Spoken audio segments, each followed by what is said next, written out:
Monsieur le ministre de la Justice du Maroc, Mesdames et Messieurs les participants, c'est un grand honneur et un privilège pour moi de faire, au nom du gouvernement de la République gabonaise, que je représente ici en ma qualité de ministre de la Justice, garde des Sceaux, chargé des droits humains, une adresse à cette Assemblée à l'occasion de la cérémonie d'ouverture de la première conférence internationale sur la justice sous le thème « Indépendance du pouvoir judiciaire entre garantie des droits des justiciables et respect des règles de fonctionnement de la justice ».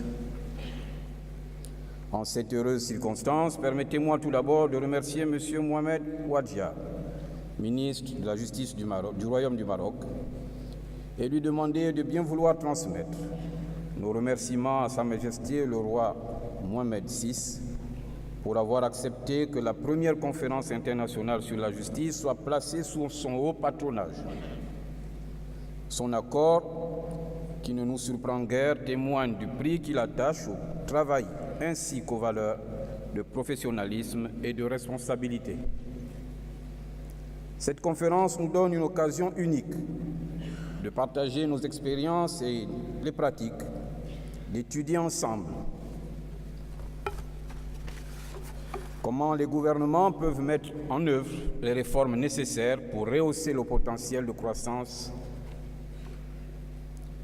en invitant le ministre de la Justice, garde des Sceaux, chargé des droits humains et ses collaborateurs, ainsi que Monsieur le Premier Président de la Cour de cassation, Madame le procureur général près la dite Cour, Monsieur le Président du tribunal de première instance de Libreville, vous avez ciblé là la haute hiérarchie de la magistrature gabonaise.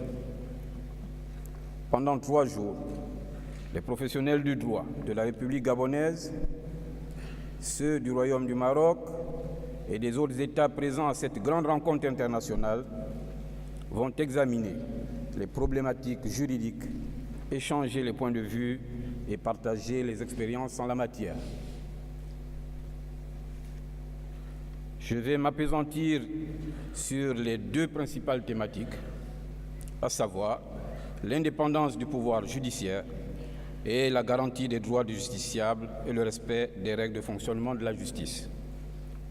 Sur l'indépendance du pouvoir judiciaire, l'indépendance du pouvoir judiciaire est traitée au titre 5 de la Constitution de la République gabonaise, en son article 68, alinéa 2, qui dispose: les juges ne sont soumis dans l'exercice de leurs fonctions qu'à l'autorité de la loi. Ce principe est réaffirmé dans les lois numéro 07/94 portant organisation de la justice et numéro 12/94 portant statut des magistrats, en leur article 3 qui stipule: la justice est une autorité indépendante du pouvoir législatif et du pouvoir exécutif. L'inamovibilité des magistrats du siège participe également de l'indépendance du pouvoir judiciaire, en ce que l'article 9, alinéa 2 de cette loi portant statut des magistrats dispose: les magistrats du siège sont inamovibles.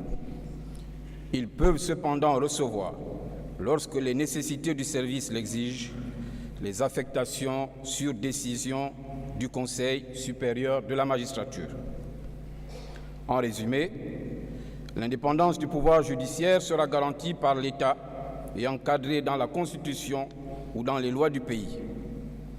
Il est du devoir de toute institution, soit-elle ou non gouvernementale, de respecter et observer l'indépendance de la magistrature. Le pouvoir judiciaire tranche les affaires de façon impartiale, sur la base des faits et conformément à la loi, sans aucune restriction, influence indue, contrainte, menace ou intervention, soit directe ou indirecte, de toute part dont elle arrive, ou pour n'importe quelle raison. Le pouvoir judiciaire aura la juridiction sur toute question de nature judiciaire et aura l'autorité exclusive de décider si une question qui lui a été soumise relève de sa compétence telle que définie par la loi.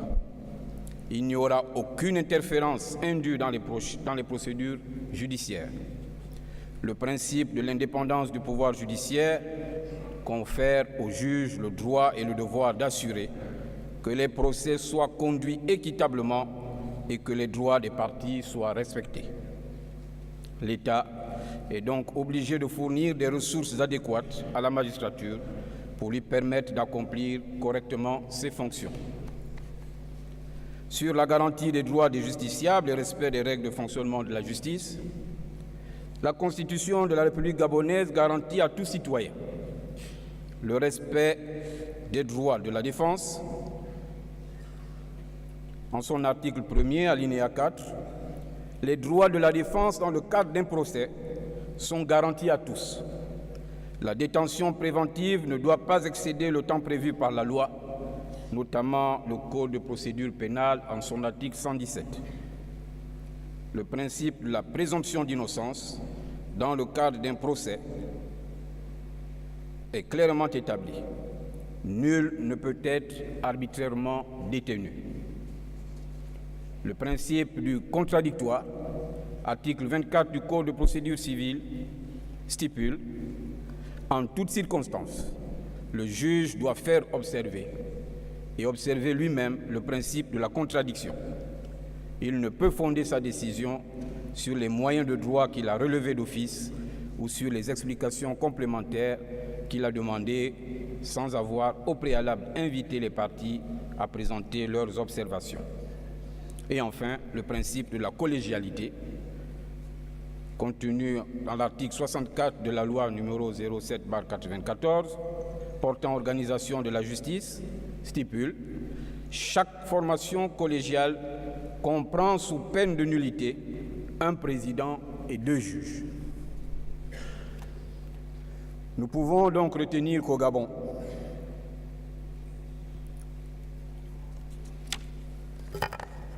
la justice est rendue au nom du peuple gabonais par la Cour constitutionnelle, la Cour de cassation ou la Cour judiciaire, le Conseil d'État, Cour administrative, la Cour des comptes, les cours d'appel, au total 6, dont 5 cours d'appel judiciaires et une cour d'appel administrative, la Haute Cour de justice, les tribunaux, au total 12, dont 9 tribunaux de première instance et 3 tribunaux administratifs, les juridictions d'exception, les cours criminelles. Le Conseil supérieur de la magistrature est présidé par le président de la République, chef de l'État, et secondé par un premier vice-président, qui est le ministre de la Justice, garde des Sceaux. Toutes les nominations et autres passages en grade des magistrats sont pris lors de ce Conseil qui se réunit une fois par an et où siègent, outre les magistrats, les membres du Parlement gabonais, à savoir l'Assemblée nationale et le Sénat.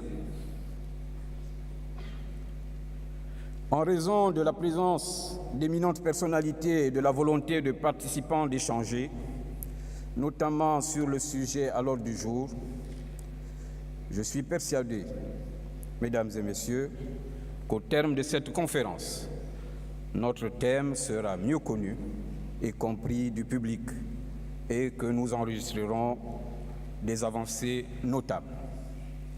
Je ne saurais clore ce propos sans informer les participants à cette grande rencontre que 17 pays sont signataires du traité de l'OHADA, qui traite essentiellement de l'harmonisation du droit des affaires en Afrique, et que la présidence est assurée actuellement par le Gabon.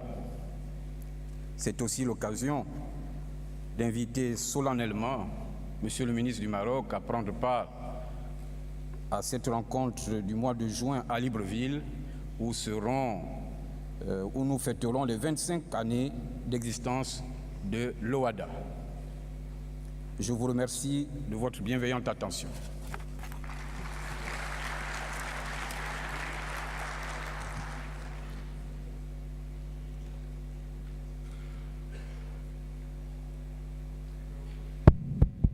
Shukran. Merci beaucoup, Monsieur le Ministre. Je voudrais donner la parole à Madame Maureen O'Connor, رئيسة المحكمة العليا لولاية أوهايو الولايات المتحدة الأمريكية. Madame Maureen O'Connor.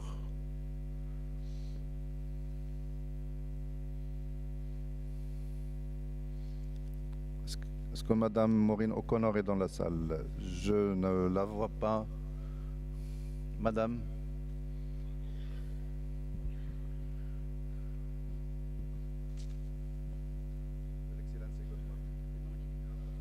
You have the floor, please.